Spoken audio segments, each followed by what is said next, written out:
నమస్తే అండి. నేను డాక్టర్ సంతోష్ ఫిజియోథెరపిస్ట్ అండి. నేను ఇప్పుడు వెర్టిగో గురించి మీకు డిస్కస్ చేద్దాం అనుకుంటున్నాను అండి. వెర్టిగో ఎందుకు వస్తుంది, ఏ ఏ కారణాల వల్ల వెర్టిగో వస్తుంది, వెర్టిగోకి ఫిజియోథెరపీ ఏ విధంగా హెల్ప్ చేస్తుంది అనే విషయం గురించి మీకు ఈ వీడియో ద్వారా చెప్దాం అనుకుంటున్నానండి. మెయిన్ వెర్టిగో వచ్చే పేషెంట్స్ ఏమని చెప్తారంటే అండి, కంప్లైంట్ నాకు కళ్ళు తిరుగుతున్నాయండి అని చెప్తారు. అప్పుడప్పుడు వామిటింగ్ సెన్సేషన్ వస్తుంటుందండి. కిందకు చూస్తే లోతుగా కనబడుతుంటుంది అన్నమాట వెర్టిగో వచ్చిన వాళ్ళు. తర్వాత ఏంటంటే ఎప్పుడు డ్రౌజీగా ఉంటారు, కళ్ళు పెద్దవి చేసి చూస్తుంటారు అన్నమాట. ఎవరితో కంటిన్యూగా మాట్లాడుతున్నామండి కళ్ళు లాగేస్తుంటాయండి. ఇది కామన్గా వెర్టిగోకి వచ్చిన సింటమ్స్ అండి. దీన్ని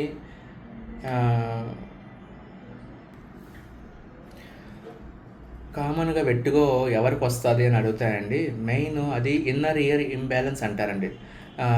చెవులోని వెర్టిబ్రల్ ఆర్టరీస్ అని ఉంటాయండి. దాంట్లోని ఒక శాండ్ క్యాస్టిల్ లాగా ఒక బ్యాలెన్సింగ్ ఇది ఉంటుందండి. ఒక పక్క ఎక్కువ ఒక పక్క తక్కువలాగా ఏమైనా అయ్యిందనుకోండి, దానివల్ల వెర్టిగో వస్తుందండి.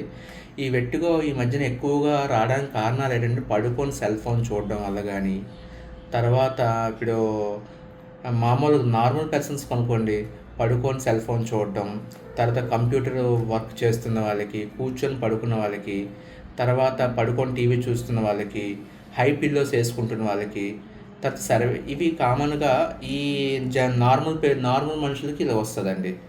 అదే నార్మల్ కాకుండా అబ్నార్మల్ పర్సన్ కనుకోండి వెర్టిగో ఎలా వస్తుంది అంటే అండి, మెయిన్ రీజన్గా ఇప్పుడు పెరాలసిస్ పేషెంట్లు అనుకోండి, ఒక పక్క ఏదైతే ఎఫెక్టెడ్ లింబ్ ఉందో అటుపక్క బరువు పడితే ఇదైపోతుందని చెప్పి కొందరు మెడని అలా కొంచేసి నడుస్తుంటారండి, దీని మీద ఇలా బరువు పెట్టి. అలాంటి వాళ్ళు కూడా వెర్టిగో వచ్చే ఛాన్సెస్ ఉంటుందండి. తర్వాత సర్వైకల్ స్పాండిలైటిస్ వచ్చిన వాళ్ళకి కూడా వెర్టిగో ఉంటుందండి. తర్వాత మూడోది ఏంటంటే ట్రెపీజియస్ కానీ లిబర్టరీ స్కాపులర్ మజిల్ కానీ స్టెర్నోక్లెయిడల్ మాస్టర్ అంటే ట్రెపీజియస్ అంటే బ్యాక్ వెనక్కున్న కండరాలండి. ఈ వెనక్కున్న కండరాలు, ఈ ముందున్న కండరాలు ఏమైనా బిగుసుకున్నా కూడా ఒక పక్క వెర్టిగో రావడానికి ఛాన్సెస్ ఉంటుందండి. వెర్టిగోకు మెయిన్గా రీజన్స్ ఏంటంటే అండి, ఈ వెర్టిగో వచ్చిన పేషెంట్స్ ఏంటంటే కంప్లైంట్ ఏం చెప్తారంటే కళ్ళు తిరుగుతున్నాయండి అని చెప్తారు ఫస్ట్. తర్వాత కళ్ళుని బాగా పెద్దగా స్ప్రెడ్ చేస్తారండి. మనతో మాట్లాడుతున్నప్పుడు గట్రా ఏమైనా కళ్ళుని పెద్దగా స్ప్రెడ్ చేస్తారు. కొందరు ఏంటంటే నవ్వుతూనే ఉంటారు, పెద్దగా కళ్ళు స్ప్రెడ్ చేస్తుంటే వెనక్కి ఇలాగా పడిపోతుంటారు అనమాట. ఇది వెర్టిగో సింటమ్స్ అండి. మూడోది ఏంటంటేనండి పడిపోతారండి. మూడోది ఏంటంటే ఈ వెర్టిగో నించున్నప్పుడు అటుపక్క కానీ ఇటుపక్క కానీ తోచేస్తుంది అంటుంటారు. ఈ వెర్టిగో వస్తున్నప్పుడు మనకి ఏం జరుగుతుందో ఆ పేషెంట్కి తెలియకపోవడం వల్ల బీపీ అనేది పెరగడం ఉంటుందండి. బీపీ పెరుగుతుంటుంది. బీపీ పెరగడం వల్ల బీపీ ఎక్కువగా ఉండడం, తర్వాత హెడ్ రీడింగ్, వామిటింగ్ సెన్సేషను, తర్వాత ఏంటంటే ఎక్కడైతే పడుకున్నాడో లేకుండా అలా పడుకొని ఉండడానికి ఇష్టపడుతుంటాడండి ఈ వెర్టిగో వచ్చిన మెయిన్. అయితే ఈ వెర్టిగోని మనం తగ్గించడానికి కావాల్సిన విధంగా ఫిజియోథెరపీ ఏ విధంగా సపోర్ట్ చేస్తుందనే విషయాన్ని మీతో ఇప్పుడు డిస్కస్ చేస్తున్నానండి. ఫస్ట్ ఈ వెర్టిగో వచ్చిన వాళ్ళకి పెరాలసిస్ పేషెంట్లు అనుకోండి, పెరాలసిస్కి ట్రీట్మెంట్ చేస్తూ, నెక్ కరెక్షన్ చేస్తూ, సర్వైకల్ స్పాండిలైటిస్ కానీ పెరాలసిస్ ఏదైతే ప్రాబ్లం ఉందో ఆ ప్రాబ్లం ముందు ట్రీట్ చేస్తూ వెర్టిగోని కూడా మనం ట్రీట్ చేయాలండి. ఈ వెర్టిగో వచ్చిన పేషెంట్స్ ఎలా ఉంటారంటే ఎక్కడైనా ఏదైనా మనం అడిగామనుకుంటే ఆ స్పాట్లో అలా కూర్చొని ఉండిపోవడం కానీ, ఏ పని చేయడానికి ఇష్టపడకపోవడం కానీ జరుగుతుంటుందండి. అలాంటి వాళ్ళకి మనం ఏం చెప్పాలంటే అండి, ఫస్ట్ ఈ ప్రాబ్లం వచ్చే వాళ్ళకి మనం ఏం చెప్పాలంటే ముందు వెర్టిగో ఎక్సర్సైజెస్ చేసుకున్న తర్వాత మిగతా ఎక్సర్సైజెస్ అన్ని చేసుకుంటే నార్మల్ అయిపోతుంటుందండి. తర్వాత వెర్టిగో వచ్చిన మెయిన్ ఎలక్ట్రోలైట్స్ ఇంబాలెన్స్ కూడా చూసుకుంటుంటారండి. వాటర్ ఎక్కువ తాగుతుండాలి, డీహైడ్రేట్ అవ్వకుండా చూసుకుంటుండాలండి. ఇప్పుడు వెర్టిగో పేషెంట్లకి ఎలాగ ఫిజియోథెరపీ పరంగా ఎక్సర్సైజ్ చేయాలనే విషయాన్ని మీకు ఇప్పుడు నేను ఎక్స్ప్లెయిన్ చేస్తానండి. ఆ విధంగా మీరు ఇంటి దగ్గర చేసుకోవచ్చు. ఈ విధంగా చేసుకోవడం వల్ల మీకు చాలా బెనిఫిట్ అవుతుంటుందండి. ఇలా చేయండి. వెర్టిగో వచ్చిన వాళ్ళు ఈ కళ్ళు బాగా స్ప్రెడ్ చేసి చూస్తారండి. ఇలాగా ఇది కామన్గా సింటమ్ అండి. ఇది వెర్టిగో పేషెంట్స్ కామన్గా మొట్టమొదటిసారిగా రిలాక్స్డ్గా కూర్చొని కళ్ళుని రెండు పక్కల లాటరల్ అండ్ రెండు పక్కల మనం తిప్పుతుండాలండి. ఈ ఎక్సర్సైజ్ని కామన్గా చేస్తుండాలి. తర్వాత పైకి కిందకి కూడా చూడమని చెప్పాలండి.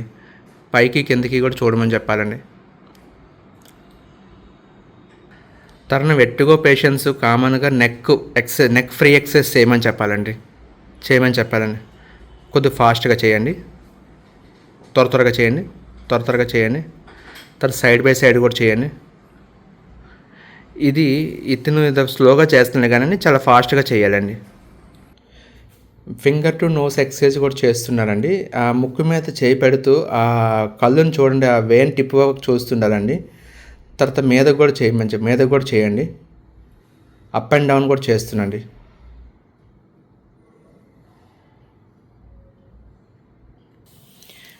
ఒక చేతిలో బాల్ని ఇంకొక చేతిలో స్ప్రెడ్ చేస్తున్నారండి.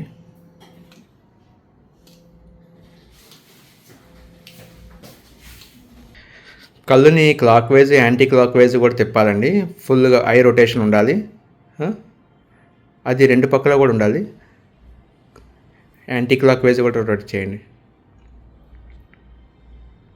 వెట్టిగా వచ్చే పేషెంటు ఈ విధంగా కొంతసేపు పడుకోవాలండి. ఇలా మెయింటైన్ చేస్తుండాలి. ఈ పొజిషన్లో కొంతసేపు పడుకున్న తర్వాత ఈ పొజిషన్లో 1 minute to 2 minutes పడుకోవాలండి ఫస్ట్ ఇనీషియల్గా. వెట్టిగా వచ్చే వాళ్ళకి ఏంటంటే ఫస్ట్ భుజం కింద తలగాడి పెట్టుకుంటూ తలని కిందకి అలాగా హ్యాంగ్ చేస్తూ రావాలండి. అంటే ఎలాగంటే అండి, ఇప్పుడు చూడండి, ఇప్పుడు ఈ పేషెంట్ని ఇలా పడుకోమని చెప్పాలండి. పడుకోమని చెప్పిన తల కింద ఒక తలగాడి పెట్టుకోవాలి. పెట్టుకున్న తర్వాత ఈ తల అనేది ఇలా పెట్టుకోకూడదండి. ఇలా పెట్టుకొని ఇలా తిప్పుకోవాలి.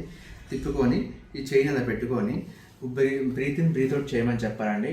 ఇక్కడ కూడా కళ్ళుని రొటేట్ చేయమని చెప్పాలి. కిందకి మీదకి చూడు, మీద సీలింగ్ వైపు కిందకి ఇలా చూడమని చెప్పాలండి. ఇదే విధంగా ఆపోజిట్ డైరెక్షన్లో కూడా పడుకోమని చెప్పాలండి. ఈ డైరెక్షన్ కాకుండా ఇంకొక డైరెక్షన్ కూడా ఉంటుంది. సేమ్ ఇలాగే ఆపోజిట్ డైరెక్షన్లో కూడా పడుకోమని చెప్తామండి. పడుకున్నప్పుడు ఇలాగా చెప్తామండి. అంటే నెక్ ఇక్కడ స్ట్రెచ్ రావాలండి. ఇక్కడ దీన్నే స్టెర్నోక్లెయిడ్ మాస్టర్ అంటారు. ఈ మజిల్స్ అన్ని స్ట్రెచ్ రావాలి. స్ట్రెచ్ వస్తూ ఇలా పడుకోమని చెప్పాలండి. కళ్ళు మీదకి కిందకి ఆడించమని చెప్తామండి. ఊపిరిని బిగబెట్టకూడదు. ఊపిరి తీస్తూనే ఉండాలి. ఈ విధంగా కూడా చేయాలండి. చేసిన తర్వాత రిలాక్స్డ్గా కొంతసేపు అయిపోయిన తర్వాత ఈ పిల్లోని తీసి అక్కడ కొంతసేపు పడుకోమని చెప్తామండి. ఇలాగ పడుకోమని చెప్తాం. పడుకున్న తర్వాత ఆటోమేటిక్గా 1 నిమిషం రిలాక్స్ అయ్యి లెగ్స్ కూర్చోమని చెప్తాను. దీనివల్ల ఏంటంటే ఈ డ్రిజినెస్ అనేది లేకపోతే ఈ కళ్ళు తిరగడం అనేది కూడా తగ్గుతుందండి. ఆ రోజు ఫంక్షనింగ్ అంతా కొద్దిగా ప్రాపర్గా నడుస్తుంటుంది. మీకు ఎప్పుడు వెట్టిగో ప్రాబ్లం వచ్చి కళ్ళు తిరుగుతుంది, కళ్ళు కొద్దిగా ఎక్కువగా తిరుగుతున్నాయి అంటే ఈ ఎక్సర్సైజెస్లోని చేసుకున్నారనుకో, ఇంటి దగ్గర చేసుకుంటే మీకు ఆల్మోస్ట్ 90 to 100% వరకు మీ ప్రాబ్లం తగ్గడానికి ఛాన్స్ ఉంటుందండి. ఈ విధంగా మీకు వెట్టిగోలోని ఫిజియోథెరపీ ఈ విధంగా మీకు హెల్ప్ చేస్తుందండి. థ్యాంక్ యూ అండి. ఈ వీడియోని వాచ్ చేయండి, లైక్ చేయండి, షేర్ చేయండి.